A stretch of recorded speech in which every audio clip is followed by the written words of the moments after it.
La mise en exécution des décisions de justice a été plus difficile durant l'année 2022, déplorent les huissiers et les commissaires-priseurs à Madagascar.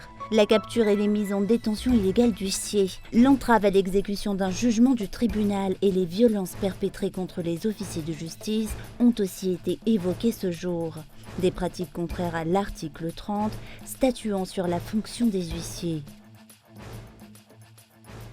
Les arbres calcinés par les flammes à Madagascar au cours de l'année 2022 sont plus nombreux que les jeunes plants qui ont été cultivés la même année.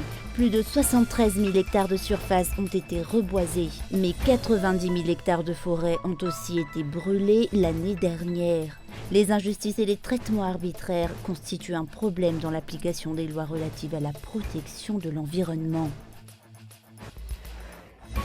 À la une de l'actualité internationale au Liban, l'imbroglio juridique en cours depuis le début de la semaine au Liban a pris une nouvelle tournure avec l'annonce par le procureur général mercredi du lancement de poursuites contre le juge Tarek Bitar, le magistrat chargé de l'enquête sur l'explosion meurtrière au port de Beyrouth en 2020. Ce dernier avait lui-même inculpé mardi le procureur Ghassan Oueidat au lendemain de la reprise de l'enquête après une suspension de plus d'1 an.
Le projet PADEV à Tuléar connaîtra une suite.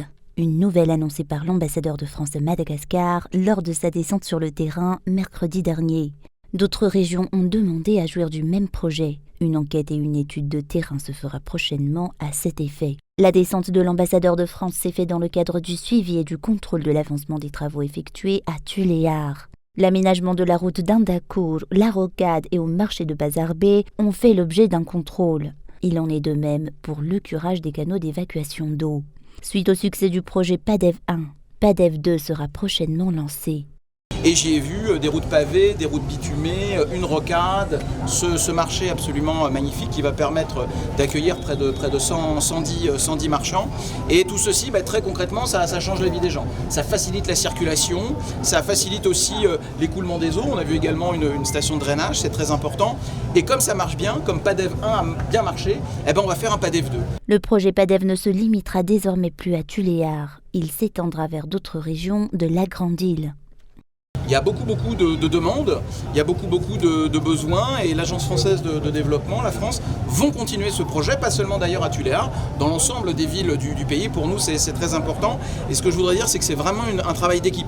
Parce que c'est à la fois une vision très claire des autorités locales de la région, de la ville, qui savent ce qu'ils souhaitent faire de leur ville à 5 ans ou 10 ans. C'est un échange avec les populations locales. Ça, c'est extrêmement important parce qu'il n'y a rien qui est plaqué sur les populations. Au contraire, on est dans l'échange permanent. On a naturellement des entreprises locales. Tout ici a été construit, fabriqué, conçu avec des entreprises malgaches. Et puis, il y a de l'expertise. À noter que le financement de ce projet provient de l'AFD, l'Agence française de développement. La GETIPA est en charge du suivi et de l'administration des travaux effectués. 6 communes rurales dont Antsiranen, Mahadzang, Tomasn, Tuliar, Fianarantsoa et Antsirabe bénéficient aussi actuellement de ce programme.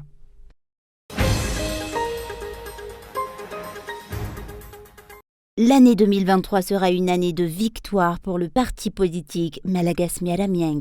Telle a été la déclaration du président national du parti, Adzongiane Narvel, ce jour à l'occasion de l'ouverture de la saison de reboisement effectuée par le MMM. Les congrès régionaux du parti Madagascar-Miadamieng dans l'intégralité de l'île au niveau des 23 régions ont été achevés en 2022. Ce qui démontre la notoriété de ce parti, c'est un parti actif. Les rencontres avec la population se sont faites en vue de faire connaître les programmes, les convictions et les objectifs du Madagascar-Miadamieng, notamment en vue des prochaines élections. Le leader du parti exhorte les citoyens à oser se prononcer face aux failles observées dans la mise en œuvre des élections à Madagascar pour que chaque citoyen prenne ses responsabilités, observe et suive de près chaque étape du processus. Il est nécessaire de suivre et de contrôler l'intégralité du processus électoral. Un parti politique ne naît pas uniquement pour reboiser. Un parti politique existe afin de parvenir au pouvoir en toutes les qualités. Êtes-vous prêt à prendre le pouvoir? Sans conviction, on ne peut pas convaincre les autres. Une fois prêts et motivés, nous devons nous convaincre mutuellement pour avancer ensemble. Cela requiert un dévouement et une prise de responsabilité. Ainsi, je vous invite à convaincre vos proches, vos amis et tous vos voisins. Le processus électoral doit être observé et suivi de près.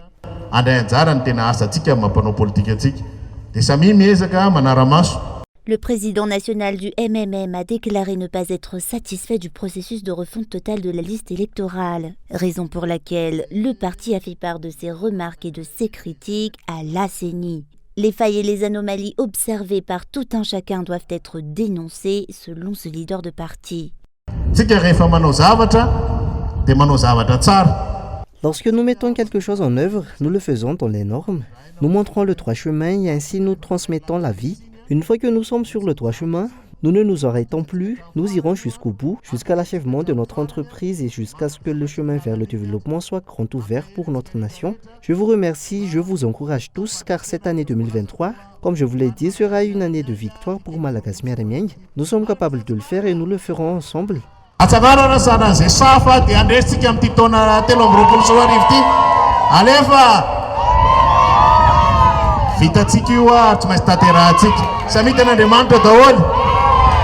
Chaque région a été représentée lors de la campagne de reboisement du parti Madagascar-Miadamieng organisée ce jour. Un événement qui démontre la rigueur et la réactivité de ce parti. Suivant la coutume, les membres du MMM ont profité de cette occasion pour offrir des présents au président national à l'occasion du Nouvel An.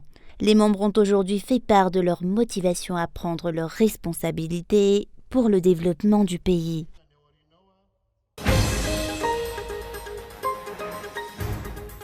L'année de reboisement 2023 a été officiellement ouverte aujourd'hui à Lakamisambujachim pour le parti Madagascar-Miadamieng.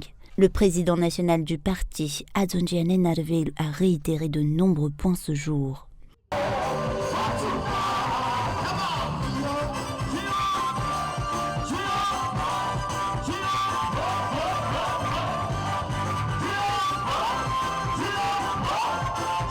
Comme à chaque année, le parti MMM lance toujours une première campagne pour ouvrir la saison de reboisement.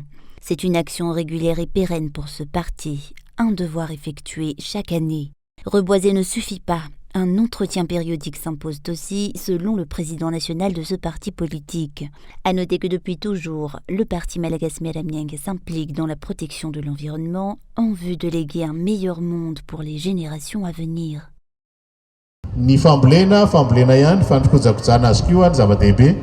Le reboisement est important, mais l'entretien des jeunes plantes est aussi primordial pour que les efforts fournis ne soient pas vains et portent leurs fruits pour chaque zone reboisée. Si vous avez une suggestion, les prochaines zones à reboiser, nous irons le faire.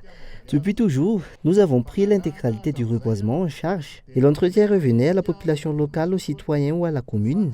Le plus important, c'est de s'entraider et de travailler ensemble. Cela nous pousse à travailler pour le bien du pays et pour les générations futures à chaque saison de reboisement.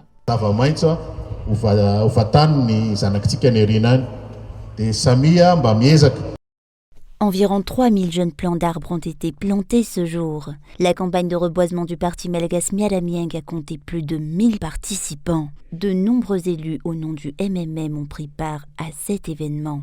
La sensibilisation pour le reboisement fait partie de la remise des citoyens sur le droit chemin. C'est la devise de ce parti.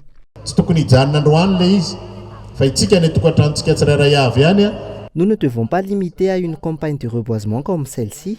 Chacun d'entre nous devrait poursuivre cette action. Si chaque Malgache arrive à planter 1 ou 2 arbres par an, nous constaterons plus rapidement des changements à Madagascar. Ainsi, je vous incite à le faire en parallèle. Aujourd'hui, nous sommes ensemble pour une campagne de reboisement, mais aussi à l'occasion du Nouvel An, comme nous le faisons chaque année. Ainsi, ce n'est que le début. Les fanomboana dia prisikatsika mita ni asa tokony ataontsika amin'ny fanompona ny tany zanakitsika. La campagne de reboisement d'aujourd'hui à Alakami-Siamboujachi marque le début d'une série de reboisements dans de nombreuses régions pour le parti Malagas Mialamieng. Le reboisement et la protection de l'environnement à Madagascar est l'une des convictions principales de ce parti politique.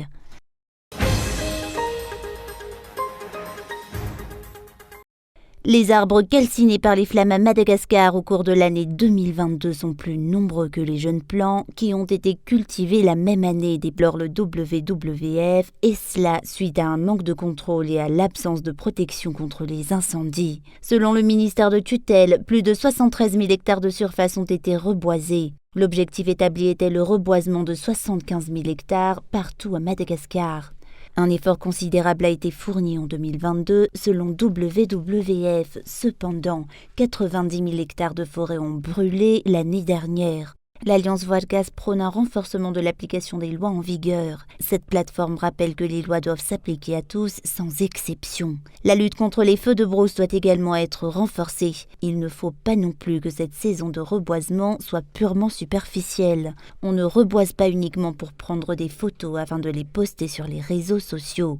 Les affaires de corruption exhortant les migrants à détruire les forêts et les aires protégées doivent aussi être maîtrisées.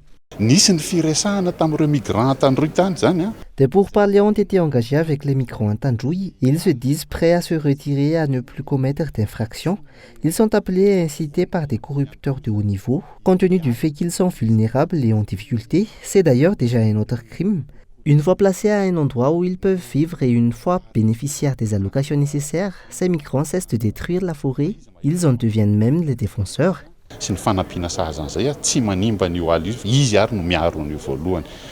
De nombreux juges ont déjà bénéficié d'une formation concernant les lois régissant la protection des forêts et de l'environnement. Pourtant, l'application des lois demeure un problème au pays, dénonce l'Alliance Vargas. Les injustices et les traitements arbitraires constituent aussi un problème. De nombreux partenaires et investisseurs de Madagascar sont démotivés et déplorent cette plateforme des organisations de la société civile malgache œuvrant pour l'instauration de la bonne gouvernance environnementale à Madagascar.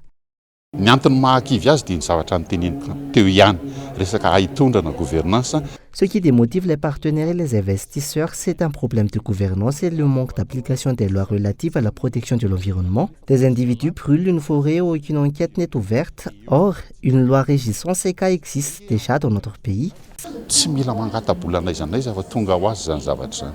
La lutte contre les feux de brousse, la culture sur brûlis, la surexploitation des forêts et les exploitations illégales des bois précieux de Madagascar demeurent une tâche de longue haleine. Les contrôles et l'application des lois doivent être renforcés. Il ne faut pas oublier qu'hormis les effets néfastes du changement climatique, la destruction des forêts nuit aussi gravement à la santé de la population.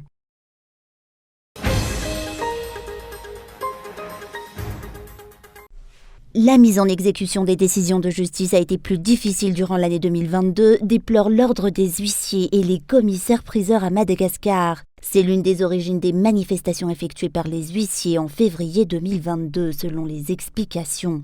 Une confiance mutuelle doit être instaurée par les dirigeants pour éviter les ingérences, générant de nombreux problèmes dans la profession. Les mises en détention illégale d'huissiers, l'entrave à l'exécution d'un jugement du tribunal et les violences perpétrées contre ces officiers de justice ont aussi été évoquées. Des pratiques contraires à l'article 30 statuant sur la fonction des huissiers. L'ordre des huissiers déplore le refus de leur demande d'assistance par des représentants des forces de l'ordre dans l'exercice de leurs fonctions. Face à la situation qui prévaut, la solidarité et l'unité entre huissiers de justice seront désormais renforcées. Selon les explications, ce ne sont pas uniquement les commissaires-priseurs qui doivent être considérés par l'État, mais tous les fonctionnaires. L'instauration d'une confiance mutuelle demeure capitale. La présentation des vœux du Nouvel An 2023 s'est déroulée ce jour pour les huissiers et l'amélioration des relations entre huissiers et commissaires-priseurs figure parmi les objectifs principaux de l'ordre des huissiers cette année. À noter que Madagascar compte 154 huissiers partout dans l'île.